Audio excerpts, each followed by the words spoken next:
متروکات۔ حضرت صلی اللہ علیہ وآلہ وسلم نے جب انتقال فرمایا تو اپنے مقبوضات و جائیداد میں سے کیا کیا چیزیں ترکے میں چھوڑیں؟ اس سوال کا اصل جواب تو یہ ہے کہ آپ خود اپنی زندگی میں اپنے پاس کیا رکھتے تھے جو مرنے کے بعد چھوڑ جاتے، اور اگر کچھ تھا بھی تو اس کے متعلق عام اعلان فرما چکے تھے۔ ہم یعنی انبیاء کا کوئی وارث نہیں ہوتا، جو چھوڑا وہ عام مسلمانوں کا حق ہے۔ حضرت ابو ہریرہ رضی اللہ عنہ کی روایت ہے کہ حضرت صلی اللہ علیہ وآلہ وسلم نے فرمایا کہ میرے وارث اشرفی بانٹ کر نہیں پائیں گے، یعنی نہ ہوگی نہ پائیں گے۔ چنانچہ یاد ہوگا کہ وفات کے وقت چند دینار حضرت عائشہ رضی اللہ عنہا کے پاس امانت تھے، آپ نے اسی وقت نکلوا کر خیرات کرا دیے۔ عمرو رضی اللہ عنہ بن حویرث سے، جو ام المومنین جویریہ رضی اللہ عنہا کے بھائی تھے، بخاری میں روایت ہے، حضرت صلی اللہ علیہ وآلہ وسلم نے مرتے وقت کچھ نہ چھوڑا، نہ درہم، نہ دینار، نہ غلام، نہ لونڈی اور نہ اور کچھ، صرف اپنا خچر اور ہتھیار اور کچھ زمین جو عام مسلمانوں پر صدقہ کر گئے۔ ابو داؤد میں حضرت عائشہ رضی اللہ عنہا کی روایت ہے، حضرت صلی اللہ علیہ وآلہ وسلم نے نہ دینار چھوڑا، نہ درہم، نہ اونٹ، نہ بکری۔ زمین۔ حضرت عمرو بن حویرث رضی اللہ عنہ نے جس زمین کا ذکر کیا ہے وہ مدینہ، خیبر اور فدق کے چند باغ تھے۔ مدینہ کی جائیداد سے بنو نذیر کی جائیداد مراد ہے، یا مخریق نامی ایک یہودی نے 3 ہجری میں غزوہ احد کے موقع پر حضرت صلی اللہ علیہ وآلہ وسلم کو چند باغ وصیتاً ہبہ کیے تھے، وہ مراد ہیں۔ لیکن صحیح روایتوں سے ثابت ہے کہ حضرت صلی اللہ علیہ وآلہ وسلم نے یہ باغ اسی وقت مستحقین کو تقسیم کر دیے تھے۔ فدق اور خیبر کی نسبت ابتدا ہی سے شیعہ اور اہل سنت میں اختلاف ہے۔ شیعہ کہتے ہیں کہ یہ آپ کی ذاتی جائیداد تھی اور وراثت کے طور پر اہل بیت میں تقسیم ہونی چاہیے تھی۔ اہل سنت کہتے ہیں کہ یہ بطور ولایت اسلامی آپ کے قبضے میں تھی، اور ذاتی ہو بھی تو آپ صلی اللہ علیہ وآلہ وسلم نے خود فرمایا تھا کہ ہمارا جو ترکہ ہو وہ صدقہ ہے۔ اصل یہ ہے کہ یہ اختلاف خود صحابہ رضی اللہ عنہم کے وقت میں پیدا ہو چکا تھا۔ حضرت عباس رضی اللہ عنہ آپ کے چچا، حضرت فاطمہ رضی اللہ عنہا صاحبزادی، اور اکثر ازدواج مطہرات رضی اللہ عنہن مدعی تھیں کہ اس جائیداد کو بطور وراثت تقسیم ہونا چاہیے۔ حضرت ابو بکر، عمر اور دیگر اکابر صحابہ رضی اللہ عنہم نے کہا کہ یہ وقف عام ہے۔ حضرت صلی اللہ علیہ وآلہ وسلم خود اپنی زندگی میں جس طرح اور جن مصارف میں ان کی آمدنی صرف کرتے تھے، اس میں تغیر نہ ہوگا۔ حضرت صلی اللہ علیہ وآلہ وسلم نے اپنے زمانہ حیات میں ان تینوں جائیدادوں کی آمدنی مختلف مدوں میں متعین کر دی تھی۔ بنو نذیر کی جائیداد کی آمدنی ناگہانی ضروریات کے لیے مخصوص تھی، فدق کی آمدنی مسافروں کے لیے وقف تھی، خیبر کی آمدنی کو آپ 3 حصوں میں تقسیم فرماتے تھے، 2 حصے عام مسلمانوں کے لیے تھے اور 1 حصہ ازواج مطہرات کو سالانہ مصارف کے لیے ملتا تھا۔ اس میں سے جو بھی بچ جاتا تھا وہ غریب مہاجرین کی اعانت میں کام آتا۔ آخر میں حضرت عمر رضی اللہ عنہ نے اپنے زمانہ خلافت میں حضرت علی اور حضرت عباس رضی اللہ عنہما کے اصرار پر مدینہ کی جائیداد ان دونوں کی تولیت میں دے دی تھی، لیکن حضرت علی رضی اللہ عنہ نے اس پر قبضہ کر لیا تھا۔ خیبر اور فدق بدستور حضرت عمر بن عبدالعزیز کے زمانے تک خلفاء کے ہاتھ میں رہے۔ جانور۔ ارباب سیر نے آپ کے اسب خاصہ اور مویشی اور دواب کی تفصیل اس طرح لکھی ہے جس سے ایک والی ملک کے استبل اور دواب خانہ کا دھوکہ ہوتا ہے۔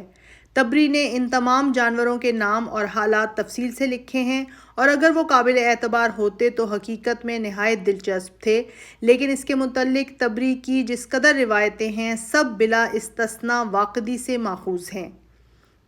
پچھلے مصنفین جن میں بڑے بڑے محدثین ہیں، مثلاً یامری مغلطائی، حافظ عراقی وغیرہ نے بھی یہ تفصیل لکھی ہے، اور چونکہ یہ مصنفین اکثر سلسلہ سند نہیں لکھتے، اس لیے اکثر لوگ ان کے مستند ہونے کی بنا پر اس واقعے کو صحیح خیال کرتے ہیں، لیکن جب تفتیش کی جاتی ہے تو معلوم ہوتا ہے کہ اس قسم کی تمام روایتوں کا سلسلہ سند واقدی سے آگے نہیں بڑھتا۔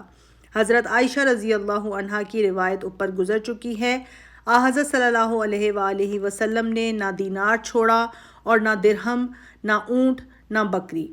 صحیح بخاری باب الجہاد میں عمرو بن حویرث، ام المومنین جویریہ رضی اللہ عنہا کے بھائی سے روایت ہے، حضرت صلی اللہ علیہ وآلہ وسلم نے کچھ نہیں چھوڑا بجز اپنے سفید خچر اور ہتھیار اور ایک زمین کے جو وقف عام ہو گئی۔ ان روایتوں سے معلوم ہوگا کہ متروکات خاصہ میں صرف ایک جانور تھا۔ ان صحیح اور مسلم روایات کے ہوتے ہوئے حضرت صلی اللہ علیہ وآلہ وسلم کے اسباب اور دواب کی اتنی بڑی فہرست جو طبری وغیرہ نے درج کی ہے اور جو ایک تاجدار سلطنت کے شایان حال ہے، کیوں کر تسلیم کی جا سکتی ہے۔ احادیث صحیحہ کے استقراء سے اس قدر ضرور ثابت ہوتا ہے کہ عمرو بن حویرث کی مختصر فہرست سے زائد چیزیں بھی آپ صلی اللہ علیہ وآلہ وسلم کے قبضے میں آئیں، لیکن اس سے عمرو کی روایت پر اثر نہیں پڑ سکتا، کیونکہ عمرو صرف اس بات کے مدعی ہیں کہ وفات کے وقت یہی سرمایہ تھا۔ ممکن ہے کہ یہ چیزیں وفات سے پہلے آپ نے حسب عادت ہبہ یا خیرات کر دی ہوں۔ بہرحال از روئے روایات صحیح مختلف اوقات میں حسب ذیل جانور آپ کے دائرۂ ملک میں آئے۔ لخیف ایک گھوڑا تھا جو ابی بن عباس کے باغ میں بندھتا تھا، بخاری نے کتاب الجہاد میں اس کا ذکر کیا ہے۔ عفیر ایک گدھا تھا، حضرت معاذ رضی اللہ عنہ کہتے ہیں کہ آپ صلی اللہ علیہ وآلہ وسلم نے مجھ کو اپنے ساتھ اس پر بٹھایا تھا، بخاری کتاب الجہاد۔ اسبا و قصوہ نہایت تیز اونٹنی تھی، قصوہ بھی اسی کا نام ہے۔ تبری صفحہ نمبر 784 میں ہے کہ اسی کو آپ صلی اللہ علیہ وآلہ وسلم نے ہجرت کے وقت حضرت ابوبکر رضی اللہ عنہ سے خریدا تھا اور اسی پر سوار ہو کر آپ نے ہجرت فرمائی تھی اور مدینہ پہنچ کر حضرت ابو ایوب انصاری کے مکان کے پاس جا کر بیٹھ گئی تھی۔ حجۃ الوداع کا خطبہ بھی آپ صلی اللہ علیہ وآلہ وسلم نے اسی کی پشت پر دیا تھا۔ یہ ہر معرکے میں بازی لے جاتی تھی۔ ایک دفعہ ایک بدو باہر سے آیا، اس کی سواری میں ایک اونٹ تھا جو بھی جوان بھی نہیں ہوا تھا۔ اتباع کا اس سے مقابلہ ہوا اور وہ آگے نکل گیا۔ صحابہ کو ملال ہوا۔ آپ صلی اللہ علیہ وآلہ وسلم نے فرمایا کہ یہ خدا کا فرض ہے کہ دنیا کی کوئی چیز جب سر اٹھائے تو اس کو پست کر دے، بخاری کتاب الجہاد۔ دلدل جس کا ذکر اکثر روایتوں میں ہے، اسی خچر کا نام ہے جس کا ذکر عمرو بن حویرث رضی اللہ عنہ کی روایت میں ہے۔ چنانچہ بخاری کے شارحین نے تصریح کی ہے کہ یہ خچر مقوقس مصری نے آپ کو تحفتاً بھیجا تھا۔ صحیح بخاری میں ہے کہ ابن العلماء رئیس ایلا نے بھی آپ صلی اللہ علیہ وآلہ وسلم کو ایک سفید خچر غزوہ تبوک کے موقع پر تحفتاً بھیجا تھا۔ غزوہ حنین میں جس سفید خچر پر آپ صلی اللہ علیہ وآلہ وسلم سوار تھے وہ فروہ بن نقاثہ جذامی نے ہدیۃً بھیجا تھا۔ ارباب سیر نے اس خچر کو دلدل سمجھا ہے، لیکن یہ غلط ہے۔ صحیح مسلم میں اس کی تصریح موجود ہے۔ اسلحہ اس زہد و قناعت کے ساتھ جہاد کی ضرورت سے توشہ خانہ مبارک میں حسب ذیل سامان تھا۔ 9 عدد تلواریں تھیں جن کے یہ نام ہیں: ماثور، اسب، ذوالفقار، قلعی، تبار، حتف، محزم، قذیب۔ ماثور والد ماجد سے میراث میں ملی تھی۔ ذوالفقار بدر میں ہاتھ آئی تھی۔ تلوار کا قبضہ چاندی کا تھا۔ فتح مکہ میں جو تلوار آپ کے ہاتھ میں تھی اس کا قبضہ زریں تھا۔ 7 زرہیں تھیں: ذات الفضول، ذات الوشاح، ذات الحواشی، سادیہ، فضہ، تبرہ، خزنک۔ ذات الفضول وہی زرہ تھی جو 30 صاع پر ایک یہودی کے ہاں سال بھر کے لیے آپ صلی اللہ علیہ وآلہ وسلم نے رہن رکھی تھی۔ زرہیں سب لوہے کی تھیں، اگرچہ عرب میں چمڑے کی زرہیں بھی ہوتی تھیں۔ 6 کمانیں تھیں: زورہ، روحہ، صفرا، بیضاء، کتوم، شداد۔ کتوم وہ کمان تھی جو غزوہ احد میں ٹوٹ گئی تھی اور آپ صلی اللہ علیہ وآلہ وسلم نے قتادہ رضی اللہ عنہ کو دے دی تھی۔ ایک ترکش تھا جس کو کافور کہتے تھے۔ چمڑے کی ایک پیٹی تھی جس میں چاندی کے 3 حلقے تھے، لیکن ابن تیمیہ نے لکھا ہے کہ کسی حدیث سے مجھ کو یہ نہیں پتہ لگا کہ آپ صلی اللہ علیہ وآلہ وسلم نے کبھی پیٹی لگائی بھی تھی۔ ایک ڈھال تھی جس کا نام زلوق تھا۔ 5 برچیاں تھیں۔ لوہے کا ایک مغفر تھا جس کا نام موشح تھا۔ ایک اور مغفر تھا جس کو سیوخ کہتے تھے۔ 3 جبے تھے جن کو آپ صلی اللہ علیہ وآلہ وسلم لڑائی میں پہنتے تھے۔ کہتے ہیں کہ ان میں سے ایک دیبائے سبز کا تھا، ایک سیاہ علم تھا جس کا نام عقاب تھا، اور بھی زرد و سفید علم تھے۔ آثار متبرکہ ان متروکات کے علاوہ بعض یادگاریں بھی تھیں جو لوگوں نے تبرکاً اپنے پاس رکھ چھوڑی تھیں۔ حجۃ الوداع کے موقع پر آپ صلی اللہ علیہ وآلہ وسلم نے عقیدت مندوں کو منہ مبارک عطا فرمائے تھے جو زیادہ تر حضرت ابو طلحہ رضی اللہ عنہ انصاری کے ہاتھ آئے تھے۔ حضرت انس رضی اللہ عنہ بن مالک کے پاس بھی منہ مبارک تھے۔ ان کے پاس دو چیزیں اور تھیں، نالین مبارک اور ایک لکڑی کا ٹوٹا ہوا پیالہ جو چاندی کے تاروں سے جوڑ دیا گیا تھا۔ ذوالفقار جو حضرت علی رضی اللہ عنہ کے پاس تھی، ان کے بعد ان کے خاندان میں یادگار رہی۔ حضرت حسین رضی اللہ عنہ کی شہادت کے بعد وہ حضرت علی بن حسین رضی اللہ عنہما کے ہاتھ آئی۔ بعض صحابہ نے آ کر ان کی خدمت میں عرض کی کہ ہمیں ڈر ہے کہ کہیں یہ یادگار آپ سے چھن نہ جائے، اگر ہمیں عنایت ہو تو یہ ہماری جان کے ساتھ رہے، لیکن انہوں نے یہ ایثار گوارا نہ کیا۔ حضرت عائشہ رضی اللہ عنہا کے پاس آپ کے وہ کپڑے تھے جن میں آپ صلی اللہ علیہ وآلہ وسلم نے انتقال فرمایا تھا۔ استحقاق خلافت کی بنا پر خاتم یعنی مہر اور عصائے مبارک جن کا احادیث میں ذکر ہے، پہلے حضرت ابو بکر، پھر عمر اور پھر عثمان رضی اللہ عنہم کے قبضے میں آئے، لیکن انہی کے عہد میں یہ دونوں چیزیں ضائع ہو گئیں۔ انگوٹھی تو حضرت عثمان رضی اللہ عنہ کے ہاتھ سے ایک کنویں میں گر گئی اور عصائے مبارک کو جہجہ غفاری نے توڑ ڈالا۔ امام بخاری نے ان آثار مبارکہ کے ذکر کے لیے ایک خاص باب باندھا ہے۔ مسکن مبارک۔ حضرت صلی اللہ علیہ وآلہ وسلم کمسن تھے کہ والدین کا سایہ سر سے اٹھ گیا، اپنے دادا اور چچا کے گھروں میں پرورش پائی اور یہیں سن رشد کو پہنچے۔ 25 سال کی عمر میں حضرت خدیجہ سے شادی کی۔ یہ متعین طور پر نہیں معلوم کہ اس کے بعد آپ صلی اللہ علیہ وآلہ وسلم نے اپنے موروثی مکان میں اقامت فرمائی یا حضرت خدیجہ ہی کے گھر میں رہے، لیکن آپ کے حصے کا ایک پدری مکان مکہ میں موجود تھا جس پر عقیل رضی اللہ عنہ نے، جو حضرت صلی اللہ علیہ وآلہ وسلم کے چچا زاد اور حضرت علی کے حقیقی بھائی تھے اور اس وقت تک مسلمان نہیں ہوئے تھے، قبضہ کر لیا تھا۔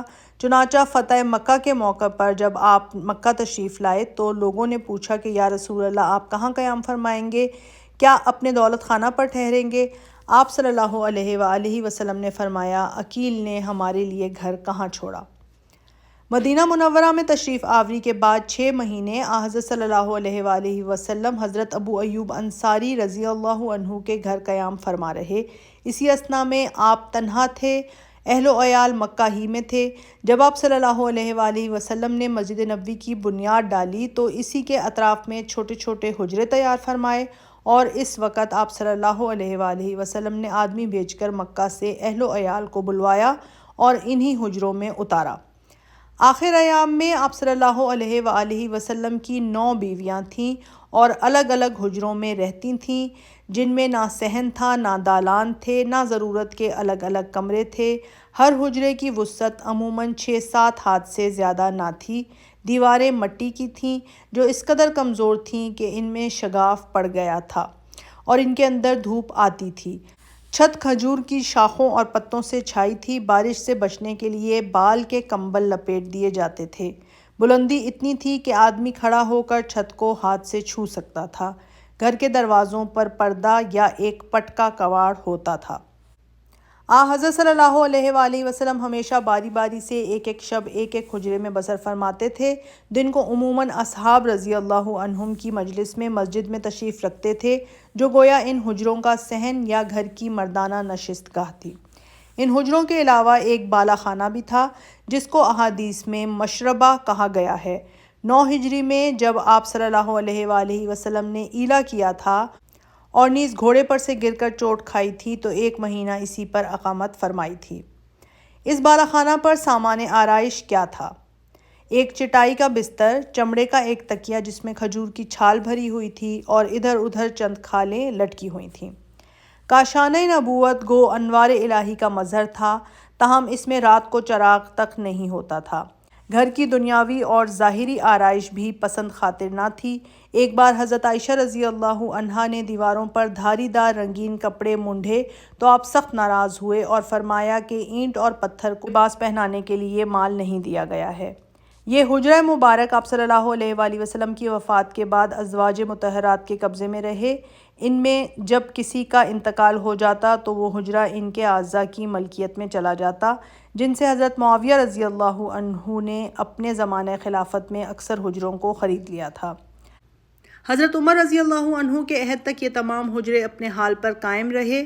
حضرت عثمان رضی اللہ عنہ کے زمانے میں بعض حجرے توڑ کر مسجد نبوی میں داخل کر لیے گئے، تاہم ولید بن عبد الملک کے زمانے تک بہت سے حجرے باقی تھے۔ 88 ہجری میں جب حضرت عمر بن عبد العزیز رحمۃ اللہ علیہ مدینے کے والی تھے، تمام حجرے بجز حجرہ عائشہ کے کہ وہ مدفن نبوی ہے توڑ کر مسجد نبوی میں ملا دیے گئے۔ جس دن یہ حجرے ٹوٹے ہیں، تمام مدینہ میں کوہرام مچا ہوا تھا کہ حضور انور صلی اللہ علیہ وآلہ وسلم کی ایک اور یادگار مٹ گئی۔ دایا حضرت صلی اللہ علیہ وآلہ وسلم کو جو ترکہ والد سے ملا تھا، اس میں ایک حبشیہ کنیز بھی تھیں جن کا نام ام ایمن رضی اللہ عنہا تھا۔ حضرت صلی اللہ علیہ وآلہ وسلم کی اصلی انا یا دایا وہی تھیں۔ آپ صلی اللہ علیہ وآلہ وسلم کی وفات تک زندہ رہیں۔ آپ ہمیشہ ان کو ماں کہہ کر پکارتے تھے اور جب ان کو دیکھتے تو فرمایا کرتے تھے کہ اب یہی میرے خاندان کی یادگار رہ گئی ہیں۔ جب آپ نے حضرت خدیجہ رضی اللہ عنہا سے عقد کیا تو ان کو آزاد کر کے حضرت زید رضی اللہ عنہ سے، جو آپ کے متنبہ اور محبوب خاص اور حضرت خدیجہ رضی اللہ عنہ کے غلام تھے، شادی کر دی۔ اسامہ انہی کے بطن سے ہیں۔